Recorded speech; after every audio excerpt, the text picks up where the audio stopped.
કહું છું તમને આજ ખુશીની એક વાત, મારો હેલો સાંભળો ઓ જી, મારો હેલો સાંભળો જી.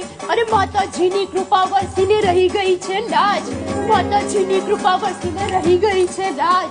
હવે આપણો ટપુડો કરશે મોટા પડદે રાજ, મારો હેલો સાંભળો હે જી. અરે ગાવાનું તો બંધ કરીને સીધી કરને વાત, અરે ગાવાનું તો બંધ કરીને સીધી કરને વાત. તો મને સમજાય તું શું કહેવા માંગે આજ તારો જેઠો કે છે તને જી. ઓહો તો એ ટપુડાના પપ્પા તમે વાત સાંભળો આ. ए भाई बस बस बस भाई सीधा बात करना भाई, क्या बात है? अरे हमारा टप्पू टीवी पर आने वाला है. तो चालू कर